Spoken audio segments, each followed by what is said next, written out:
ಹೇಳಲ್ಲ. ಆದ್ರೆ ನಾನು ವಿಶೇಷವಾಗಿ ಬಾಯ್ಸಿಗೆ ನಾನು ಕಂಗ್ರಾಚುಲೇಷನ್ ಹೇಳಲಿಕ್ಕೆ ಇಷ್ಟಪಡ್ತೀನಿ. ಈಗ ನಾನು ಹೋಲಿಕೆ ಮಾಡಿರೋದು ಹೋದ ಸತಿ ಎಲ್ಲ 3 ಎಕ್ಸಾಮಿಗೆ ನೋಡಿ, ಅಲ್ಲಿದೆ ಆಲ್ 3 ಎಕ್ಸಾಮ್ಸ್ ಅಂತ. ಯಾಕೆ ನನ್ನ ಟಾರ್ಗೆಟ್ ಇದ್ದಿದ್ದು ಮಕ್ಕಳಿಗೆ ಕೆಪಾಸಿಟಿ ಇದೆ 3 ಎಕ್ಸಾಮ್ ಅಲ್ಲಿ. ಸೊ 3 ಎಕ್ಸಾಮ್ ನ ನೀವು ಬೀಟ್ ಮಾಡಲೇಬೇಕು ಅಂತ ಇಲಾಖೆಯಲ್ಲಿ ನಾವು ಟಾರ್ಗೆಟ್ ತಗೊಂಡ್ಕೊಟ್ವಿ. So girls are number 1. But I am very happy. ಬಾಯ್ಸ್ಗೆ ಕಂಗ್ರಾಚುಲೇಷನ್ ಹೇಳಕ್ ಇಷ್ಟಪಡ್ತೀನಿ. ಪರ್ಸೆಂಟೇಜ್ ಆಫ್ ಇನ್ಕ್ರೀಸ್ ಅಲ್ಲಿ ಗರ್ಲ್ಸ್ ಅವರು 10% ಆಗಿದೆ. ಅಚೀವಿಂಗ್ 96% ಅವ್ರು ಅಚೀವ್ ಮಾಡಿದ್ದಾರೆ ಸಕ್ಸಸ್ ನ. ಬಾಯ್ಸ್ಗೆ ಏನು ಅವ್ರು 74 ಇದ್ರು ಹೋಗ್ತಿದ್ರು 3 ಎಕ್ಸಾಮ್ ಸೇರಿ, ಈ ಸತಿ ಅವರು 91.94 ಅಂದ್ರೆ 92% ಅವರು ಸಕ್ಸಸ್ ಅನ್ನ ಕೊಟ್ಟಿದ್ದಾರೆ. ಅದಕ್ಕೆ ವಿಶೇಷವಾಗಿ ಬಾಯ್ಸ್ಗೂ ಕೂಡ ನಾನು, ಗಂಡು ಮಕ್ಕಳಿಗೂ ಕೂಡ ನಾನು ಧನ್ಯವಾದಗಳನ್ನ ಹೇಳಲಿಕ್ಕೆ ಇಷ್ಟಪಡ್ತೀನಿ. 17% ಅವರು ಜಾಸ್ತಿ ರಿಸಲ್ಟ್ ಅನ್ನ ಕೊಟ್ಟಿದ್ದಾರೆ ಅಂತ ನಾನು ಹೇಳಲಿಕ್ಕೆ ಇಷ್ಟಪಡ್ತೀನಿ. ಅದಕ್ಕೆ ಅವ್ರಿಗೂ ಕೂಡ ಶುಭಾಶಯಗಳನ್ನ ಹೇಳಲಿಕ್ಕೆ ಇಷ್ಟಪಡ್ತೀನಿ.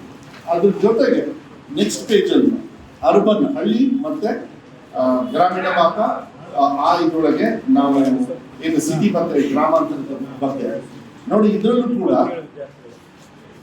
ಈ ಹೋದ ಸತಿಗೆ 79% ಇತ್ತು ರೂರಲ್, ಅರ್ಬನ್ನು 80% ಇತ್ತು ಅಂದ್ರೆ ಸಿಟೀಸ್ ಅಲ್ಲಿ.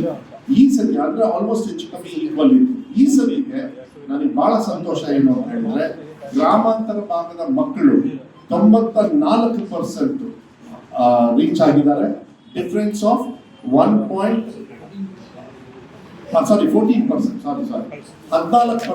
ಜಾಸ್ತಿ ಮಾಡಿದ್ದಾರೆ.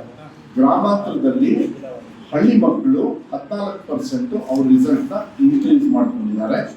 ಸಿಟೀಸ್ ಅಲ್ಲಿ ಅವರು 12% ಇನ್ಕ್ರೀಸ್ ಮಾಡಿದ್ದಾರೆ. ಇಲ್ಲೂ ಕೂಡ ಗ್ರಾಮಾಂತರ ಮಕ್ಕಳು ಬಹಳ ಸಕ್ಸಸ್ ನ ತೋರಿಸಿರ್ತಕ್ಕಂಥದ್ದು. ಅದ್ರ next school management versus regular freshers ಅಂತ ಹೇಳಿ, ಅಂದ್ರೆ ಗವರ್ಮೆಂಟ್ ಏಡೆಡ್ ಮತ್ತೆ ಅನ್ಏಡೆಡ್. ಇಲ್ಲಿ ನೋಡಿ ಲಾಸ್ಟ್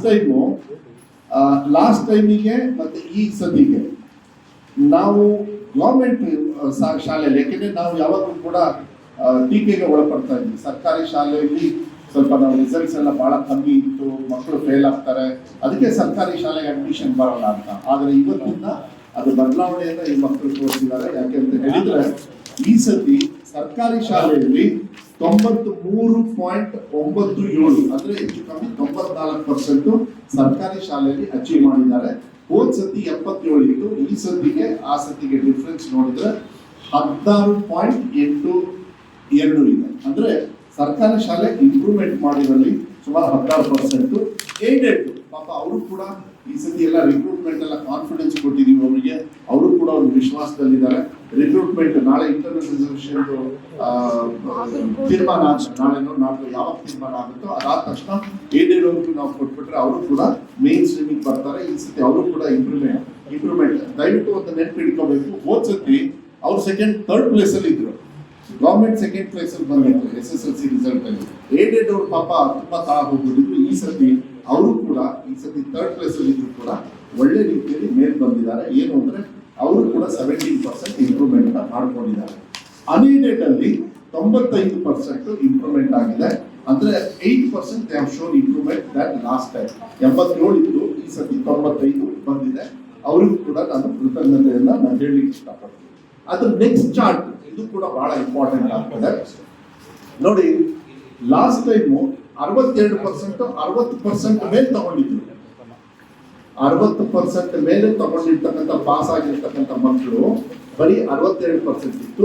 ಈ ಸತಿಗೆ ಅದನ್ನ 66.5% ಅಂದ್ರೆ ಡಿಸ್ಟಿಂಕ್ಷನ್, ಈ ಫಸ್ಟ್ ಕ್ಲಾಸ್ ಮೇಲೆ ಪಾಸ್ ಆಗಿರೋ ಸಂಖ್ಯೆ ಜಯಂತ್ ಅವರೇ 66.5 ಆಗಿದೆ. We have increased 4.5% in quality of education. ಅದನ್ನು ಕೂಡ ಸರ್ಕಾರದ್ದು ಅದನ್ನೆಲ್ಲ ಬೈಫರ್ಕೇಶನ್ ಬೇಕಾದ್ರೆ ಮುಂದೆ ಕೊಡ್ತೀವಿ. ಸರ್ಕಾರದಲ್ಲೂ ತುಂಬಾ ಚೆನ್ನಾಗಿ ಪರ್ಫಾರ್ಮೆನ್ಸ್ ಮಾಡಿದ್ದಾರೆ, ಅದನ್ನು ಹೇಳಲಿಕ್ಕೆ ಇಷ್ಟಪಡ್ತೀನಿ. ಆಮೇಲೆ ಏನು ಕೆಲವರು ಟೀಕಾ ಟಿಪ್ಪಣಿಯನ್ನ ಮಾಡಿದ್ರು, 33ರಿಂದ 33 ಇಳಿಸಿದ್ರು ಅಂತ ಹೇಳಿ.